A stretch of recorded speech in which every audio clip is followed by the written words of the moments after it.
来，我是 Eric。上期节目看得出来大家都很兴奋，评论区、弹幕区涌现了很多的文人才子，当然还有很多实力干将纷纷亮剑，说自己多么的生猛。从这一点来看，也说明了在大家的经验里面，健身确实带给我们的更多是好处改善健康、提升力量、增强免疫力，身材也变得越来越好。还有就是能促搞那么这一期呢，我们就来继续拓展一下促搞这个话题。这里为了防止有的小伙伴第一次看我的视频不理解促搞的意思，这里我三言两语的说一下，促搞即为促进睾酮素的分泌。睾酮素作为我们体内最主要的一种雄性激素，能起到增肌、减脂、提高精气神、活跃思维、提高自信、增强作战能力等作用。对，除了增肌和减脂，其他的就跟这个六味地黄丸的功效都差不多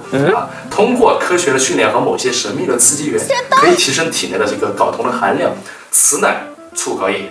之前我也提到过，一个从来不训练的成年男子突然开始科学规律的健身了，那他体内的睾酮水平通常会有小幅度的提升而那些艰苦卓绝的大众的深蹲，更是能带来练后一段时间内的这个雄激素的飙升，健身脑泡们深谙此道。而今天我不讲那些你们都已经倒背如流的几个知名健身房促搞动作，什么深蹲推举硬拉之类的，我们不讲我们要讲的是那些被你们平时忽略的，或者是根本不知道它还有促搞这项功能的训练动作，而且他们都不需要进行负重，也不需要非得跑到健身房，在家、在楼下、在小区里，咱们就能随时随地原地促搞。第一个动作就是跳远促搞指数4个字。跳远是一项需要在瞬时爆发巨大能量的运动需要神经在极短时间内募集尽可能多的肌纤维做出反应。跳远虽然也需要上肢的参与，但是最主要的做工单元还是下肢的臀腿部肌肉。不论是增肌还是促搞，它都是性价比非常高的一个动作。跳远分成很多种类，比如说奥运会田径项目中的这个激性跳远和三级跳。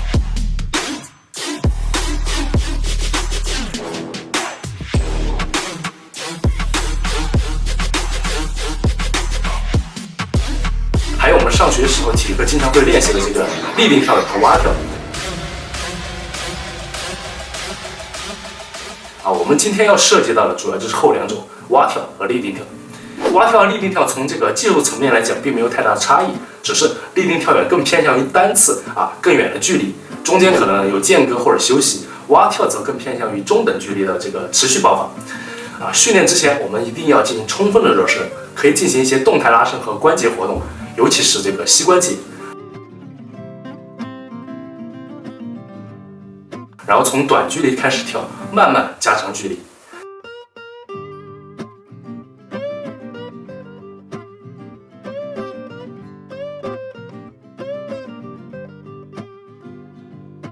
跳远是多关节的运动，需要屈髋、屈膝、屈踝，手臂后摆，然后把自己想象成一个弹簧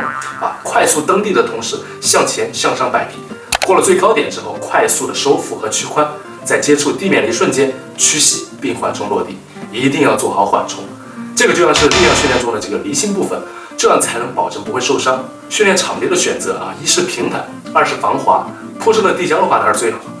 立定跳远的话，一组完成10个每个间隔5到10秒。新手的话可以不用尽全力，80%左右的力量即可。如果是蛙跳的话，每次不用跳太远，1.5米至2米即可，数量可以更多一些，比如说20到30个，但是没有间隔时间跳远的组数不用太多，4组以内即可。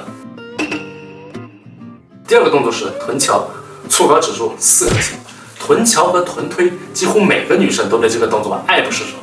正如绝大多数男士都喜欢卧推一样。为什么？排面。但是殊不知，臀桥对于男性来说还多了一个隐藏功能，就是促搞。臀桥相较于深蹲会更侧重于这个身宽肌群的发展，同时核心的肌耐力和稳定性也能得到强化，这就是我们选择练它的原因。如果你觉得在健身房练这个动作有点羞的话，没关系完全可以把它放在家里面闭门练习。最常规的臀桥无需负重将双脚踩实地面，核心收紧，然后臀部肌肉发力，带动髋部伸展，至膝盖、髋部和肩部连成一条直线即可。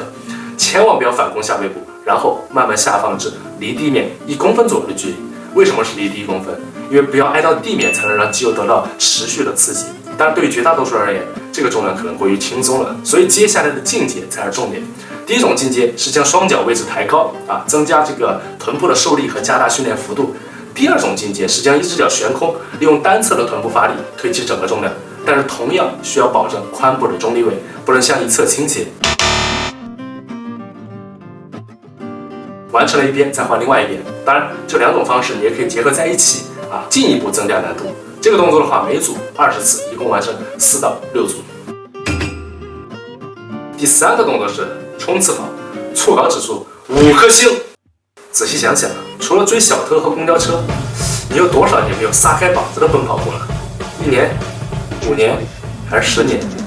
冲刺跑是个我非常推荐的动作。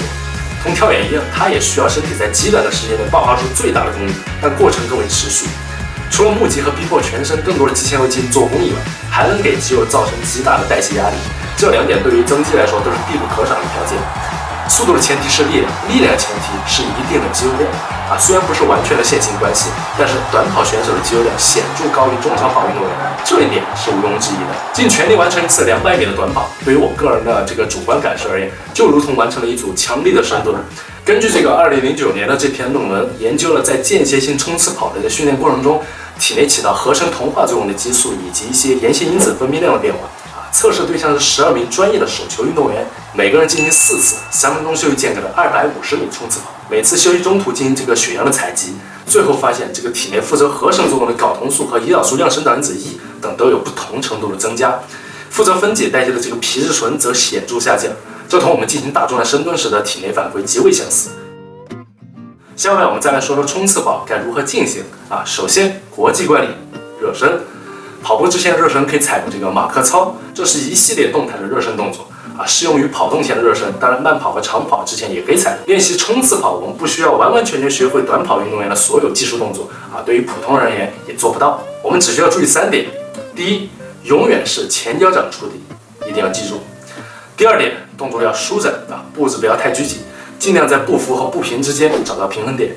手臂摆动一定要充分为跑动提供惯性和维持平衡。冲刺跑今天选择在这个人不多的时间和地点，公园、小区的这个健步道或者是学校的操场等开阔区域优先推荐。每组完成200到250米的全力冲刺，休息2到3分钟，然后根据个人的情况选择适当的组数即可。以上就是3个我比较推荐的，不需要去健身房，也无需负重，随时随地都能进行粗犷的训练。OK， 好了，这里是艾尔卡电台，谢谢各位的3连。上次说下次一定的那几位，这次一定